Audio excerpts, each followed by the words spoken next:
my website right now and download my free course on alternate picking mastery. It contains 5 essential exercises that will take you to alternate picking mastery faster than you can imagine. And then I've included my method of how to lay out a practice plan in just 1 to 2 minutes that will absolutely boost your results like nothing you ever tried before. So go download it right now. It's free.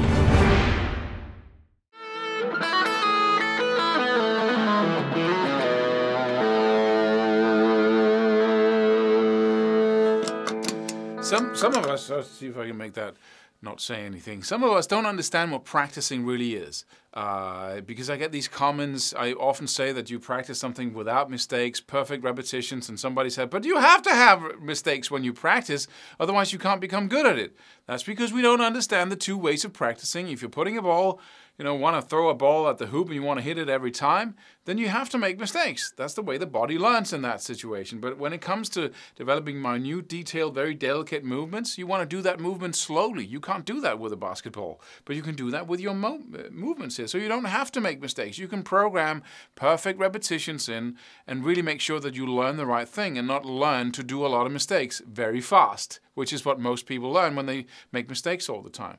But there's something we don't understand, and that is the body's ability to do something absolutely magical and unimaginable almost by the use of massive amounts of repetition.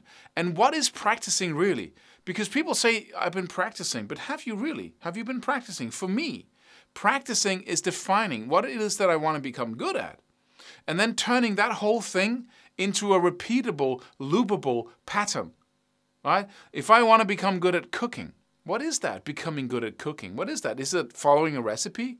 Is that what cooking is? Well, because anybody can follow a recipe, right? But what determines whether that recipe actually comes out as something that tastes magical? Like, wow, you're good at cooking. Or just, that's okay, right? Because you can do both things with the same recipe. Am I right? And so that element in cooking would be, how do you finish it? How do you finish the sauce? How do you know exactly how much salt goes into it? Exactly how many spices you use in what? Because you can't write that in a recipe. So I would say that is, I can always follow a recipe, and I can do that a lot of times with different recipes, but I want to know exactly how to reach that point of just total wow. And that is, first of all, the sauce, right? Or how long to cook the meat, depending on what meat it is. And what I would do, and what I always did, because I developed this pattern when I was practicing, is when I find something, a dish I really like, then I just make it over and over again, right? I have green curry with chicken for like a month, right? Because I want to become better at cooking that dish. So every single day I put in a little more of that. I try something new. I go to the Thai store and buy a new ingredient and say, is that it? Is the lime leaves? What makes that exact? And I keep developing it until I'm really good at it. Whereas if you just start, cooking different recipes, you won't really become that good at the central part of what that recipe is about. And that's what we need to get when it comes to guitar.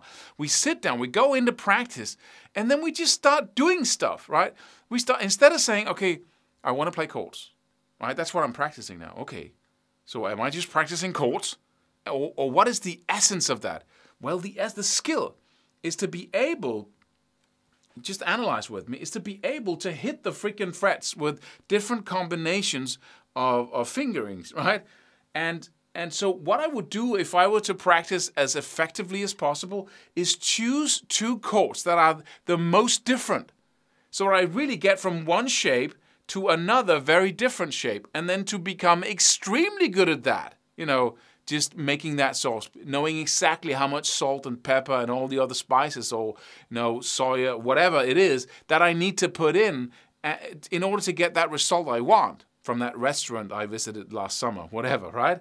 The same thing goes here, that you stay with it over and over again until you can do just 2 chords perfectly, right? If you can do one dish perfectly at the level of wow, at the level of top cooking, how likely is it that you can do the same thing with another dish using the same experiences that you have from the first? How likely is it, and how fast can you take that second dish to the highest level of cooking? because there are already some things that are in place, right? Because you have those experiences from the other dish. Some things that are alike, you know, how much the meat needs. Now you know the chicken shouldn't cook forever. You know, just get it to enough and then stop it right before it turns dry. You know, stuff like that because you took it all the way, because you went into every single detail of it and got it right. So the second dish is really easy to make, right? It takes you perhaps half of the time of making the first and becoming really good at that second dish. The third, even less time, because you're focusing on what is this really about, instead of just going in the kitchen like an idiot, like a monkey, and just cook it. I know that dish now. Know that dish? You knew it before. You're just following a recipe. Get into it. Figure out what is the defining factors that will make this dish amazing, right? Mastery, right? So people look at you and say, that was an amazing version of that song, instead of just, no, you can play guitar, right? Because when you're aiming at that level and finding out what is the challenge, then you start practicing in little obsessive loops, getting really good at something very small, the essence of it, the essence of the challenge, developing so fast that people are going to point to you. This is guaranteed, that people are going to point to you and say, oh, isn't he talented? Isn't he developing extremely fast compared to all the other people going about the same thing? Practicing redefined by using intelligence. Subscribe for more free videos. Do it. Do it now. Do it.